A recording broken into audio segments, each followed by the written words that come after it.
Halo sobat, salam jumpa lagi. Melanjutkan kisah Nogososro dan Sabu Inten.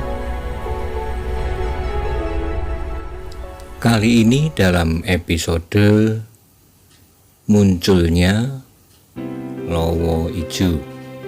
Bagi sobat semua, selamat menikmati. Salam budaya.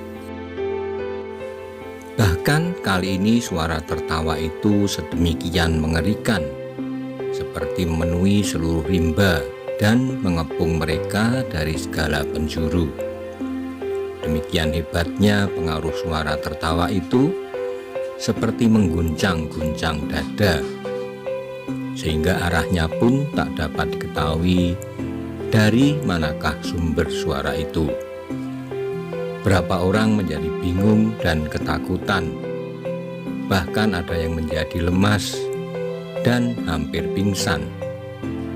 Tidak ketinggalan para pengawal pun segera nampak sangat cemas, sebab munculnya Lowo Ijo setelah beberapa lama lenyap itu adalah sangat tiba-tiba dan tak disangka-sangka. Maiso Jenar yang mempunyai telinga sangat tajam dengan seksama memperhatikan suara itu. Meskipun perlahan-lahan akhirnya dapat diketahui dari manakah asalnya. Tetapi rupanya pemuda tampan itu pun bukan orang biasa. Pendengarannya ternyata sangat tajam. Untuk mengetahui arah suara itu diangkatnya wajah.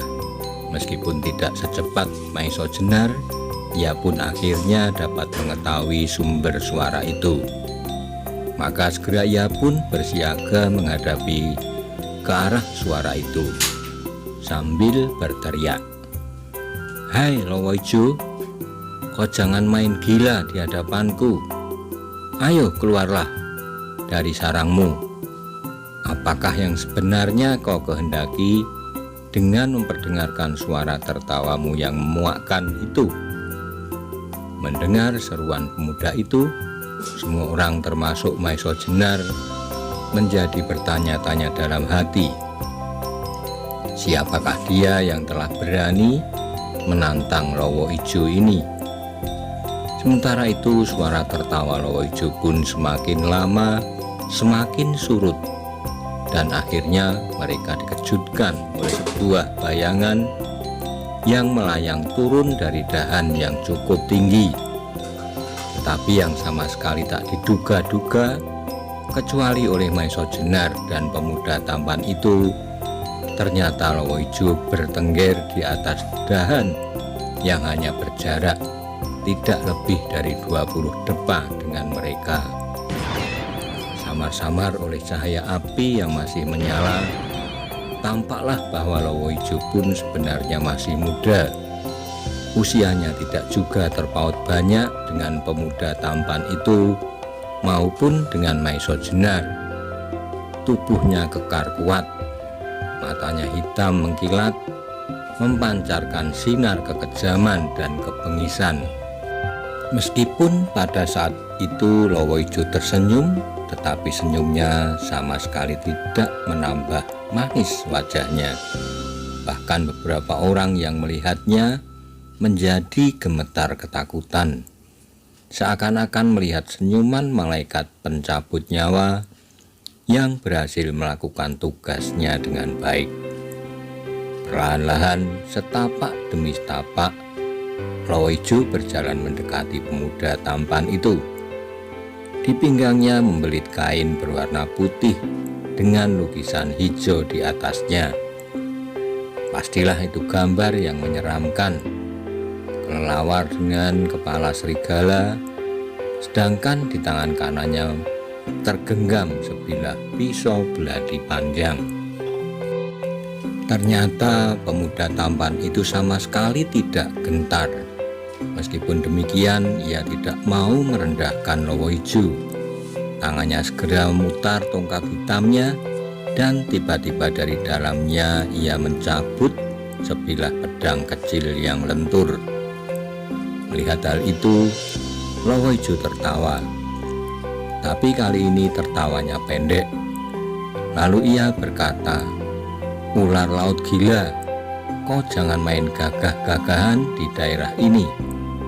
Mendengar kata-kata Lowoiju, sekali lagi Maiso Jenar terkejut. Inilah agaknya yang disebut sambaran dengan panggilan ular laut yang memiliki wajah tampan dan bernama Joko Soko. Karena itulah maka dengan enaknya ia dapat melawan 7 orang, bahkan lebih dari itu. Dan dengan beraninya ia menantang Lowoiju, pikir Maiso Jenar. Mendengar ucapan Lowoiju, Joko Soko sama sekali tidak menjadi takut. Malahan kembali bibirnya yang tipis itu menyungging senyum aneh. "Daerah inikah yang kau maksud?" jawab Soko. "Joko Soko, kau jangan mencari perkara. Kau tahu bahwa seluruh hutan Mentaok dan bagian-bagiannya serta segala isinya adalah daerah wewenangku," sambung Lowoiju. Telah beberapa bulan atau beberapa tahun kau merendam diri di sarangmu dan tahu-tahu sekarang masih mengatakan daerah ini daerah wewenangmu. Lowoiju, menurut pikiranku daerah ini sekarang merupakan daerah tak bertuan, gumam Joko Soko. "Kau jangan mengigau, Soko. Aku belum pernah melepaskan hak yang pernah aku miliki. Kalau beberapa waktu terakhir aku tidak pernah berbuat sesuatu, itu bukannya aku tak lagi berwenang di daerah ini. Hanya saja dalam waktu-waktu itu aku tak merasa perlu untuk berbuat apa-apa. Anggapanmu bahwa daerah ini daerah tak bertuan itu sama sekali salah. Selama aku masih bernafas. Nah, sekarang tinggalkan daerah ini," perintah Lowoiju. Joko Soko sama sekali tak terpengaruh oleh kata-kata Lowoiju itu. Bahkan kemudian ia tertawa kecil. "Lowoiju, kau jangan berlagak seperti seorang yang paling berkuasa. Apa dasarmu kau berani memerintahkan aku untuk meninggalkan daerah ini? Kau masih belum menunjukkan bahwa kau memiliki sepasang pusaka Kiai Nogososro dan Kiai Sabu Inten. Juga belum pasti bahwa kau akan berhasil memenangkan semua pertandingan yang akan kami selenggarakan akhir tahun ini. Jadi pada saat ini kau dan aku masih belum mempunyai sangkut paut apapun," jawab Joko Soko.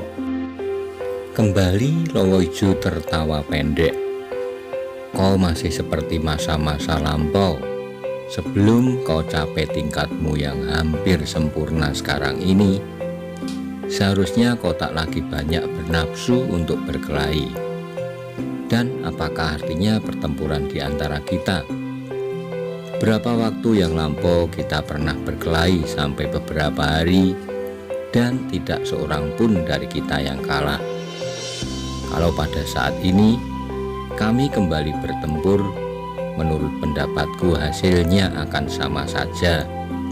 Karena itu, baiklah kita hormati persetujuan yang pernah kita buat mengenai daerah kerja kita masing-masing," kata Lowoiju.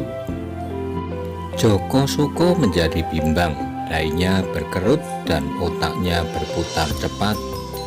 Melihat Joko Soko ragu, Lowoiju menambahkan, "Atau kalau kau merasa tidak perlu lagi dengan persetujuan itu, baiklah dihapus saja sama sekali. Aku tak keberatan kau melakukan kegiatan di wilayah ini, tapi kau jangan menyalahkan aku kalau aku akan melakukan kegiatan di Nusa Kambangan dan di lautan. Sebab aku pun pernah menjadi bajak laut pada usia 14 tahun. Dahi Joko Soko semakin berkerut dan akhirnya pecahlah tertawanya. "Memang kau penjahat tak tanggung-tanggung, Lowoiju. Baiklah, kalau demikian aku mengalah katanya. Tetapi Joko Suko berhenti berbicara, tetapi matanya merayap kepada gadis cantik yang duduk gemetar dan ketakutan. Lowoijo pun mengerti maksud Joko Suko. Sautnya sambil tersenyum, "Suko, kemanapun kau pergi selalu kau bawa pulang gadis-gadis. Apakah sarangmu masih belum penuh?" Joko Suko tertawa lirih, jawabnya, "Alangkah bodohnya kau. Nusa Kambangan cukup luas untuk menampung semua gadis dari Pulau Jawa. Dan atas gadis ini kau tidak keberatan?" Mendengar percakapan mereka, gadis itu menjadi semakin ketakutan. Tubuhnya menggigil dan keringat dinginnya telah membasahi tubuhnya. Sekarang di hadapan kedua penjahat terkenal itu, rombongan yang berjumlah 10 orang. Dengan mereka yang telah tersadar dari pingsannya pun tidak mungkin dapat menghalangi maksud ular laut yang gila itu. Meskipun orang-orang lain juga merasa ketakutan dan ngeri, tetapi sebesar-besarnya mereka hanya harus menyerahkan barang-barang mereka. Tapi gadis itu harus menyerahkan dirinya. Satu-satunya harapan baginya adalah kalau Lowoijo tetap pada pendiriannya, melarang Joko Suko berbuat sesuatu di daerah ini. Sebab Lowoijo sendiri menurut berita yang tersiar tak pernah menculik atau menghendaki seorang gadis. Tetapi alangkah kecewanya gadis itu, bahkan hampir saja ia jatuh pingsan ketika didengarnya Lowoijo berkata sambil tertawa pendek, "Joko Suko, sebenarnya aku sama sekali tak mengubah pendirianku. Tetapi sebagai seorang sahabat, baiklah aku hadiahkan gadis itu kepadamu. Aku sama sekali tak berkepentingan dengannya, sebab aku mempunyai kepentingan lain." Mendengar jawaban Lowoijo, Joko Suko menjadi gembira sekali. "Lowoijo, memang hanya itulah yang sebenarnya aku kendaki dari rombongan ini. Hanya barangkali kau anggap aku bersalah bahwa aku tidak minta izin dahulu. Nah, sekarang kau telah mengizinkan," katanya. Sekali lagi Lowoijo tertawa. "Terserahlah kepadamu, Suko," katanya. Mendengar keputusan Lowoijo, gadis itu semakin putus asa. Tak ada lagi harapan baginya untuk melepaskan diri dari tangan penjahat itu. Maiso Jenar selalu memperhatikan perkembangan keadaan dengan cermat. Ia hadapkan pada satu persoalan yang juga cukup rumit. Di sini tanpa diduga-duga ia telah bertemu dengan Lowoijo yang sengaja akan dicarinya. Tapi di sini juga ada seorang yang dapat mengganggu pertemuan itu, yaitu Joko Suko yang ternyata mempunyai kekuatan seimbang dengan Lowoijo. Kalau pada saat itu Maiso Jenar membuat perhitungan dengan Lowoijo, ia sendiri belum tahu pasti siapakah yang akan menang.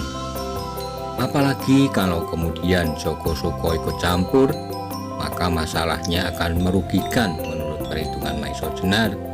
Melawan dua orang adalah pekerjaan yang berat sekali, bahkan mungkin di luar kuasanya. Tapi di luar itu ia menghadapi soal baru. Joko Suko menghendaki untuk membawa gadis itu pulang ke Nusa Kambangan.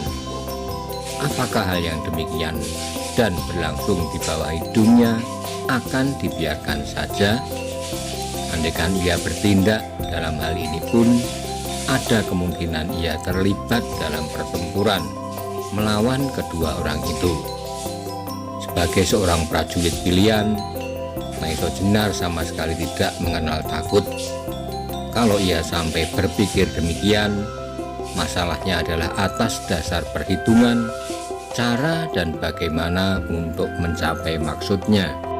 Selagi Maiso Jenar sibuk berpikir, Joko Suko dengan matanya yang redup dan senyum aneh yang menghiasi bibirnya yang tipis telah mulai bergerak dan berjalan perlahan-lahan ke arah gadis cantik itu.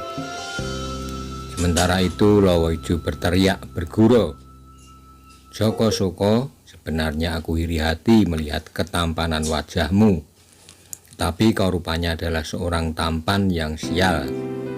Sebab gadis-gadis yang kau kehendaki menjadi pingsan kegirangan karena akan mendapat pasangan yang setampan kau ini." Joko Soko sama sekali tak mendengar perkataan Lowo Ijo itu. Ia sedang kegirangan akan mendapat gadis yang demikian cantiknya, melebihi semua gadis yang pernah dilihatnya. Tetapi terjadilah suatu hal di luar perhitungannya. Dalam keputusasaan, gadis itu memutuskan untuk lebih baik membunuh dirinya. Ia sama sekali tidak mau dinodai kehormatannya oleh iblis-iblis yang demikian itu. Maka cepat kilat ia mengambil keris dari dalam bungkusan yang dibawanya, dan segera ia menarik keris itu dari warongkonya. Joko Soko sama sekali tidak mengira bahwa hal yang demikian akan terjadi. Karena itu ia terkejut sehingga langkahnya terhenti. Ia masih belum tahu maksud yang sebenarnya gadis itu menarik keris. Karena itu ia harus berhati-hati. Tapi tiba-tiba saja ia melihat keris itu melayang menuju ke arah dada gadis itu sendiri. Joko Soko tersadar karena itu harus dicegahnya. Tapi sayang jaraknya masih terlalu jauh, sehingga terloncatlah teriakan dari mulutnya yang berbibir tipis itu dengan nada yang cemas. Cemas akan kehilangan gadis itu. Jangan lakukan itu." Tetapi teriakannya itu menggetar tanpa sesuatu pengaruh apapun atas gadis yang sudah bertekad untuk mati daripada jatuh di tangan bajak laut yang berwajah tampan itu.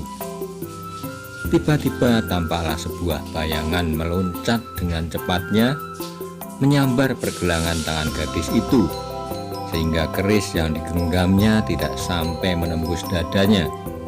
Gadis itu terkejut bukan kepalang. Demikian juga semua yang menyaksikan. Bahkan Joko Soko dan Lowo Ijo menjadi terkejut pula dan heran melihat orang dapat bergerak demikian cepatnya.